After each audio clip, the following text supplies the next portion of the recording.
Hey there, MJ friends. We're going to check in on a whole bunch of names, the Major 5, the Tier 2, 3, VFFT God, and Cura, TRULCWEBIAN. Before I get into it, I want to touch a little bit upon something we're seeing in the sector start to happen more and more, and that's upgrades and downgrades and initiation of coverage from financial institutions or banks or whatever, whoever it is. And I want to talk a little bit about this and my experience of them in the stock world with, the big sectors, the tech sector, and, all these sectors that have been around a long time. In my opinion, these upgrades and downgrades are one of the reasons that I don't like swing trading, because you can be swing trading in a bullish position and get a downgrade, the next morning when you wake up, and just like that, your trade is completely ruined, and it's going to skip your stop loss levels and allow for a much bigger loss than you would have let happen if it were, in the middle of the day and you had a stop loss set. So that's one reason that I do not like these upgrades and downgrades. And in my opinion, I'm pretty critical of them because I would compare it to someone in my position who runs a service, a chat room or whatever, and front runs their users. So I load up on a stock. I mean, I'm not saying I do this, but if I were to load up on a stock and then tell everybody this is the stock to buy and this is the bounce that's going to happen and all this, and then, that leads to people buying and instantly I'm in a profitable position. I didn't even have to do anything. That's what these banks do, and that's what these institutions do. They load up and then they'll put out their upgrade. Instantly they're profitable, or they'll go short and they'll put up a downgrade. So just keep in mind that that game is absolutely going on, and I shake my head often seeing the clear chart setup leading to some of the upgrades and downgrades that are given. So, I don't think that's going on in this space at the moment. Maybe it is, probably is. Just be aware that, those upgrades and downgrades, don't put as much weight into them as you may normally. The more you get to know the game that is played here, and yes, it is absolutely a game, and it's not a fair game, but the more you get to know it, the more you're going to, completely disregard things like that, in my opinion. At least that's been my experience. So we have tightening patterns on a lot of these daily time frames. CGC gave us the high of the bull move, the low of the pullback, a lower high, and now since that earnings reaction, we have pulled back with a bunch of red days in a row. Here comes this key 4168 support level. If we lose that level, we have a clear low, lower high, lower low. That being said, the weekly time frame is still healthy consolidation, and even if we get that, well, pretty much, I probably said this in a previous video, but if we see a break of 4168, in my opinion, this weekly equilibrium is going to play out through the summer. And we're going to look to pull back and form a higher low in the upper 30s. We're going to look to bounce and form a lower high in the low 40s. Again, news could change that. Actually, it was Midas letter that I talked about this last week. But we would look for an equilibrium. If we hold 4168, the odds of continuation remain favorable for the bulls. So that's a key line in the sand for me, and we're watching the hourly RSI as we approach that key support level. With extended hours on, we bounced from oversold conditions, and it looks like we did just kiss oversold here on TradingView on my Fidelity, where the candlesticks close every half hour. We didn't hit oversold this morning. But what this is doing is ruining the setup for me. I want to see that hourly RSI oversold in the mid-20s when we get to the low $42 range, because that tells me it's a nice bottom fishing play to play off of 4168 support and look for an hourly oversold bounce, and then try and see the daily bounce to form yet another lower high and stay in this tightening range. If we just see this hourly lower high and lower low, we're going to have the hour, it'll probably be close to oversold. If we drop down tomorrow and break 42.91 and head to the low $42 range, we'll probably have this hourly RSI right back at oversold again. So that play is still potentially there. The other thing to be watching is an hourly trend change. If we hold 42.91 and then break the top of this bounce at 44.23, that's an hourly trend change. That tells us a daily higher low has likely formed. And again, from there, we're going to look for a lower high in the mid $40 range to stay in this tightening range, potentially until next week. So if bulls can get some relief here, and we saw a profit-taking day in the S&P 500, and it was the first time we've closed at the low of the day with some selling pressure. The 4-hour time frame, the daily time frame still looked great for the S&P 500, but it was notable that this is the second day on the entire bull move for over the last 9 weeks that we have closed near the low, and I'll go over that a little bit more in depth in the market wrap-up video that we put out every day. So CGC, tightening pattern on watch. Cron's in the same setup. So Cron, we got our high, low of the pullback, lower high, and now we're looking for the higher low compared to 1872. We're still well above that support level. We can pull back 5 or 6% 6% and still hold that support. And the hourly RSI is a little bit more beat up than it is on CGC, as we had a weaker close and a new low of the day into the close. So looking at extended hours, the RSI is in the low to mid 30s. And if we start tomorrow with a flush first thing and drop down into the mid $19 range, maybe the low $19 range ideally, that's going to be a nice oversold bounce play and bottom fishing play off of this 1872 support. We would then look for the potential of an hourly trend change to be looking for a bounce into the $21 area, to be looking for that lower high and continued tightening range. So the two scenarios are: we drop down and break support with no bounce and see pretty extended hourly oversold RSI levels, or we hold support and watch for the hourly trends to shift in both CRON and CGC, and for these daily timeframes to continue to tighten. APHA is also in the same setup, but a little bit less developed. We have the high, the low. As we were seeing the bulls make their way here, we were anticipating the most likely scenario was an inability to break 1095 and the need to consolidate for another daily higher low, which is what is happening now. And we have a ton of space to work with. We're not going to break 808 anytime soon unless we get some significantly bearish news. And the hourly RSI is not as beat up. Let's see, with extended hours on. Well, it actually is. It's pretty close to where we are on the other names. We have hourly resistance from the bounce attempt across all names today. So it's 989 on APHA. And if we break 961 first thing tomorrow, we'll be watching for an hourly oversold bounce to try and indicate a daily higher low is being established. So on watch, those three names, very similar setup. ACB is a different setup, and it stood out very clearly today with a bull end of the day run. And look at this tightening range. We had our equilibrium with our low of the earnings reaction and our high in the same day. Turning my magnet on. So our low and the high on the same day. We then formed a higher low and a lower high, another higher low, and our bull break was at the end of the day today over 725. I made an entry in ACB and I am swinging it. We are seeing a bit of a pullback in after hours. There was a big sell order of, let's see, how big was that? That was about $500,000 sell order at, it dropped down to 722, then it dropped down to 720. So someone was trying to exit a significant amount of shares after hours, and it did push the price down 1% from where we closed, which was very strong. But I made an entry on the 5-minute time frame, seeing this move at the end of the day and saying, okay, very clearly we are seeing a clear shift away from what everybody else is doing in the sector. We have increasing bull volume. We're looking for a break of 725 for a clear daily bull break. And I entered on this 5-minute consolidation and continuation. And I waited for the continuation, and we had a 5-minute bull flag on declining bear volume. I entered when 714 broke with just a market order and then held it into the end of the day.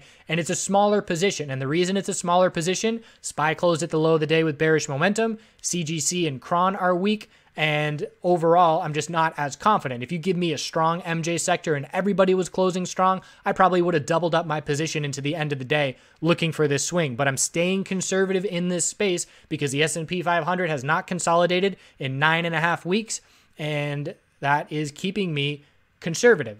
So we'll see if we get follow through into tomorrow. We'll see if the bulls do recover from that end of the day significant sell. Right now we're trading at 721, so not a significant pullback, just 1%.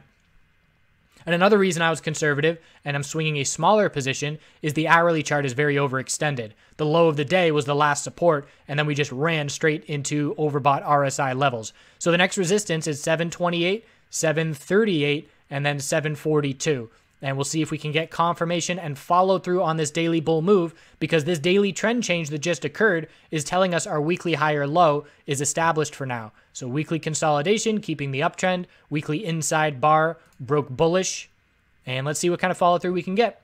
TLRY, weekly equilibrium is on watch. We're heading down towards support. 75.25 breaking would be a clear weekly bear break, and we're just about 3% away from that support level breaking. After 75.25, we're looking down at $70, so the bulls must hold that level and keep another daily higher low and then try and bounce back up towards the low 80s. So closed at the low of the day, bearish momentum, similar to CRON, all about 75.25 into next, or all this week, essentially.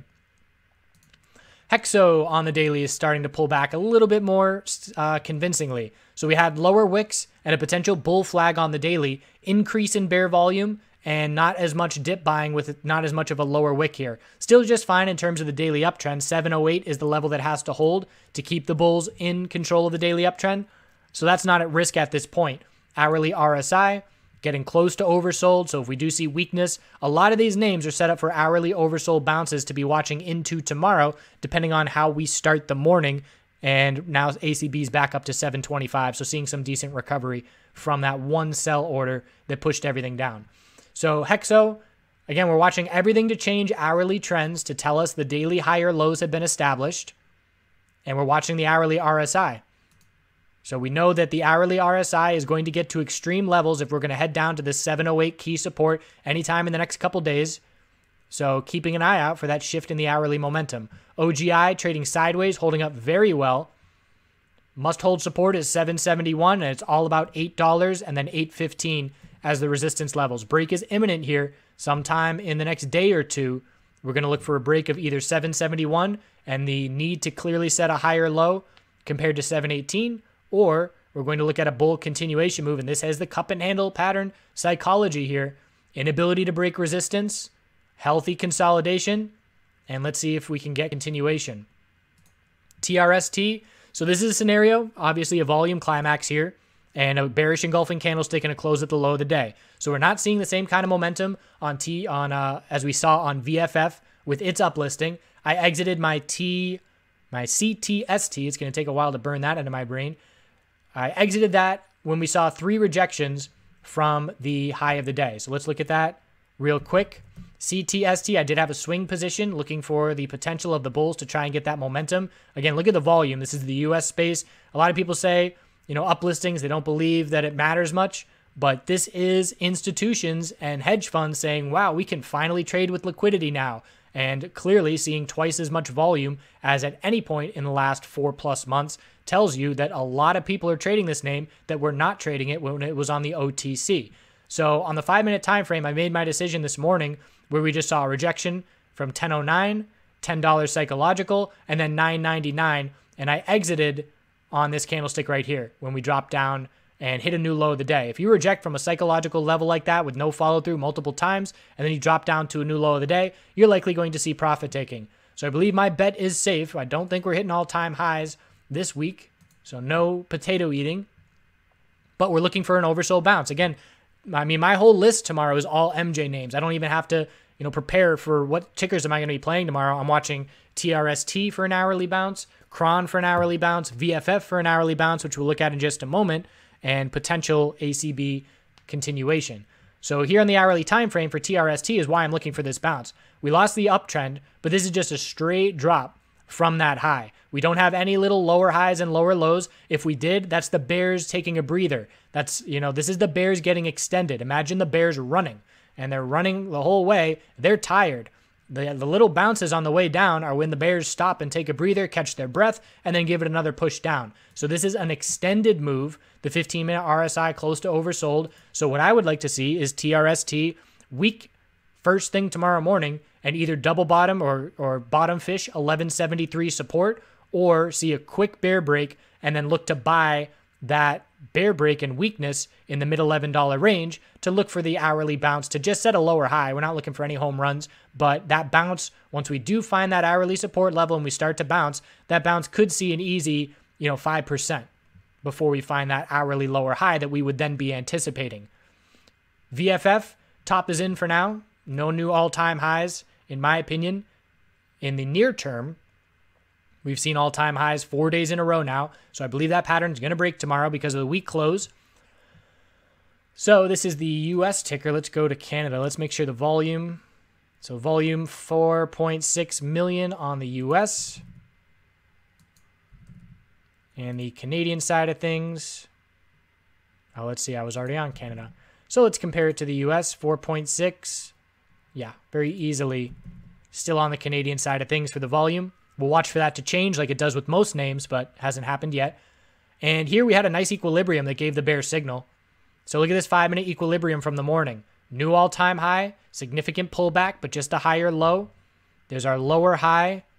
And this right here was your bear break. We had the higher low, an attempt to set another lower high and quickly drop to a lower low. Attempted again, didn't break any resistance levels, and then dropped to a new lower low. And then it just continued lower highs the entire rest of the day until the last hour of trading.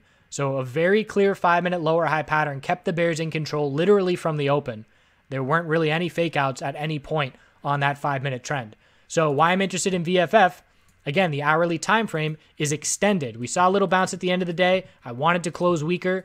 If I'm looking for an oversold bounce, I want to see a close like Cron, a new low of the day right at the end, and a close right near that low to be extended as possible, and then a gap down open for buying, ideally. But at this point for VFF, we did close, and looking after hours, we're up a tiny bit after hours, 0.5% on the US side of things, but we bounced enough to cool things off. And again, that's the bears getting a breather. So I'm much more confident entering for a bounce when we're overextended.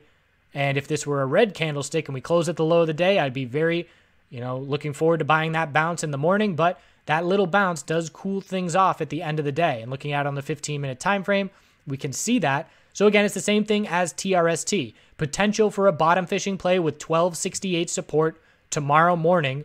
And if we break that level first thing in the morning, we'll be watching for, again, an overextended bounce just to look for an hourly lower high. Every single hourly candlestick all day today was a lower high, same as TRST.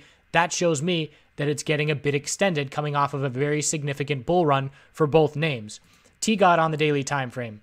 Bull break and nice strong close at the high of the day and nice bull volume. All about 385. Have to break that level tomorrow to confirm the daily trend change. This move broke the lower highs on the daily, but to confirm that trend change, we need the higher low and then continuation. So 385 and 390 are resistances, and our new daily higher low is 364. And a nice strong close at the high of the day. N is in a tightening range, so we can add it to ACB, or I should say APHA, CGC, and Cron, all in tight patterns. Low, high, higher low, lower high, and we're looking for that higher low compared to 98 cents. The hourly RSI is not quite oversold, but if we drop down to 98 cents, it'll be getting right towards that oversold level. Bulls need to hold 98, and then we'll look for a bounce and a lower high compared to 116 and a nice tightening range. The only thing is the volume slightly upticking here increases the chances that we could break 98 without holding that level. If this was declining bear volume, I would be more confident that we could hold that support level and stay in this equilibrium. It's just a slight shift. If I'm just making these numbers up right now, but let's say I'm 75% confident that we're going to form a higher low on this daily time frame. If it were declining bear volume, it'd be 85% confident. And because it's increasing bear volume, I'm only maybe 70 or 65% confident. So that alone, that one indicator, is enough to shift my perspective a little bit. CURA.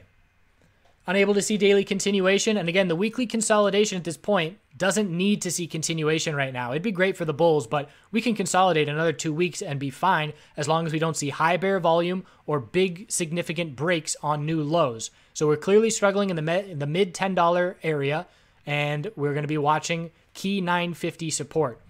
So 950 support, if we pull back and hold that level, we'll stay in very healthy consolidation on the weekly. Even if we break 950, as long as we don't flush on high bear volume, as long as we see a lower wick and some bulls buying that dip, then it's still healthy weekly consolidation. So I still got my eyes on CURA, looking for the potential cup and handle pattern on the long term here with the proximity we have to the all-time highs, but we're still consolidating in my opinion. TRUL, huge day today, big standout, biggest bull volume in weeks. That's a big leg up. That's the most bullish day that we've seen in weeks. So now we only have resistance, 2030, the top of today, and then there's 2 levels left, 2094 and then the all-time high, 2385. Very powerful move. V-shaped recovery from the all-time low, and now looking back at the all-time highs, I would be extremely surprised if we were able to head to that level without significant news. But just like CURA, on its weekly, we're looking for potential healthy consolidation before getting to that all-time high, and that might be an entry opportunity. But TRUL definitely, solidifying itself in the talks of being among the leaders in the U.S. space. TRUL, IAN, CWeb, KSHB, probably forgetting a name or two, but these are all names that we highlighted in that intro to MJ video from months ago in terms of we picked 6 that we're keeping an eye on. We need to dig further into the fundamentals. MedMen was in there as well, but MedMen started to give us red flags. It gave us red flags in terms of the shares that were becoming unlocked. It gave us red flags in terms of management drama, and it's in a much different standpoint on its charts than all these other names. And it's clearly showing us that, it's not in the tier 1 category for US right now because of the things that have been inhibiting it over the last couple of months. But TRUL, all bull, hourly higher low of support. Looks like we got one at the end of the day at 1888. Aside from that, there's a lack of support, so we do have to be a bit cautious. We're very overextended on the hourly time frame. And when we consolidate on the daily, we have tons of space to work with. 1535 was the last higher low. It's a very bullish chart. It's probably one of the more bullish charts you can find in the MJ space right now. CWeb. So CWeb, when you see a gap up open like that, when you know you're setting just a daily lower high or you're looking to set a daily lower high from an hourly oversold bounce, that's a gap up for selling every day of the week. So, that's what percent gap up open was that? 3 or 4%, and then just profit taking all off of that. And that's a potential daily bear flag. So obviously the hourly RSI has cooled off very significantly from that higher open. And we're going to be looking at, can the bulls hold 1751 support? And if not, and look, we had the double top here. So we saw the gap up open, profit taking, tried to see continuation, and we failed with multiple tops. So that tells a bit of a different story than what the candlestick tells. And I wasn't watching in depth on CWeb today, but if I look at this candlestick, I would say, we opened and saw instant profit taking on the gap up open. But in reality, it was the clear multiple tops that could not break resistance and then a lot of profit taking at the end of the day. So again, it's the psychology. If you are in a bull position and you can't get over resistance and you're expecting a daily lower high to form, you're saying, all right, we can't break resistance. I'm going to take that profit. And that's exactly what I did today on TRST. Couldn't break $10 clearly. I'm bailing. That's good enough for me. Had some profit from the swing trade and going to lock that in. And that's clearly what a lot of people did on CWeb after tons of rejections from that 1898 level. I'm sure it was just a big order sitting there. It was an ascending triangle that broke bearish and then just hit free fall for a bit. So that tells you, that's certainly a risk of these USMJ names. It's the reason that they're so lucrative is because they are thinly traded and they move so fast to the upside, but they move fast to the downside as well. And that is a very clear indication of that with this 15-minute candlestick dropping over 4%. So where we stand from here, on the hourly for clarity, the bulls have to change this trend with a higher low and a higher high to see oversold bounce continuation. Otherwise, if we lose this hourly bounce attempt, we're going to look for potential lower lows on the daily time frame. Still not confident that we've established our weekly higher low at this point from that all-time high pullback. IAN, healthy daily consolidation, very low bear volume, big bull volume on the way up, low bear volume on the way down. Anything above 702 is a higher low on the daily time frame, and no red flags at this point. Hourly resistance is up at 775 and 778. And as long as we don't see increased bear volume and a big time flush, we will anticipate IAN is likely to form another daily higher low. So that's where we stand heading into tomorrow. Lots to be watching. And to not get overwhelmed, pick some names. So I know right off the bat that Cron, VFF, and CTST have the most interest for me for potential bounce plays tomorrow, aside from managing my ACB swing. That's what I'm going to do. And if I don't see any trades that I like out of those three, I'm not going to trade tomorrow. But I assume I'll find something that I like, and we'll talk about it tomorrow afternoon. Have a good day. Do good things. We'll see you soon.